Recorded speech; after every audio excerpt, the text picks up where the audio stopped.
More than 50,000 people are expected to attend this week's meeting of the United Nations' largest ever Earth Summit in Rio de Janeiro.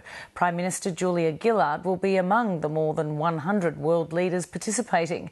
But in the 20 years since world governments first undertook to act on the environment, virtually every key indicator has gone backwards, including greenhouse gas emissions and biodiversity. So what's the point of yet another summit? Margot O'Neill reports.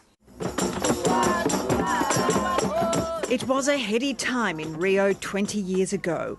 World leaders came together for the first time, declaring they'd work to turn around looming environmental disasters like climate change and biodiversity loss. Urgency was in the air. Time is not on our side. There were inevitable backroom tussles. No, the United States never puts pressure on anybody. This is. But ultimately, some big promises. Our efforts to protect biodiversity itself will exceed the requirements of the treaty. But 20 years on, the anniversary summit can't hide 2 decades of failure. Of 90 environmental goals, there's been genuine progress on just 4, such as fixing the ozone layer and removing lead from fuel. But the Earth's major vital signs are in more trouble than ever.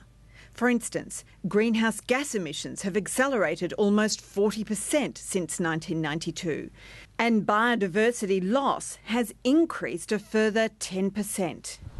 These brutal figures have made strange bedfellows of Richard Dennis from the left-leaning Australia Institute and Tim Wilson from the Conservative Institute of Public Affairs. Well, I think it's very unlikely that this conference will achieve any concrete outcomes for the environment. It merely creates a way that governments can point to it and say, look what we have achieved, without any real outcomes. It's like a cemetery. This is where the hopes of the environment go to die.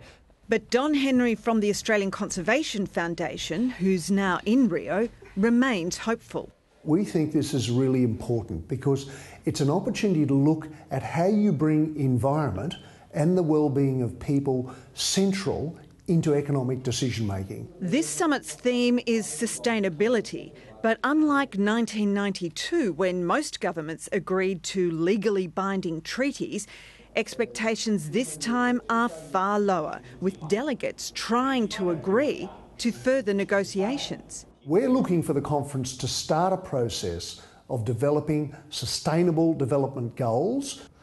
To start a process 20 years after we agreed to identify goals 20 years after we set them. Look, if that's what people's hopes are for this meeting, then I've got no hope. Tim Wilson and Richard Dennis part ways on what's to blame. Tim Wilson partly blames non-government organisations like the Australian Conservation Foundation for pushing radical agendas many governments can't accept.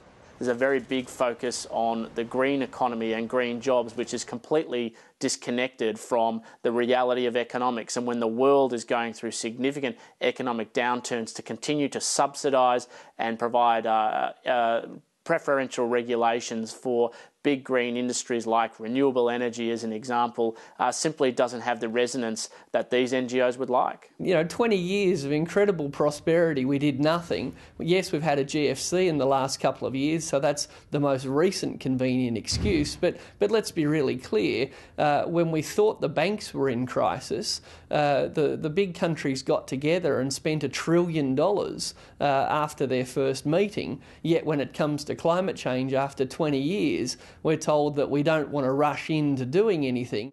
Richard Dennis partly blames environmental groups for continuing to promote international summits and conventions rather than confront their repeated failures. Clearly the environment movement's tactics have failed, pretending that this meeting will do what Rio didn't do, what Johannesburg didn't do, what Copenhagen didn't do. Here's the truth. Without the conventions on climate or biodiversity, I think the condition of our planet would be worse than it is today.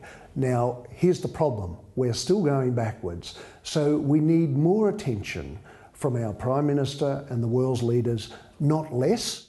More than 100 government leaders are expected at the summit tomorrow. Noticeably absent will be US President Barack Obama, as well as British Prime Minister David Cameron and German Chancellor Angela Merkel, who will go home after attending the G20 Economic Summit in Mexico. Margot O'Neill, Lateline.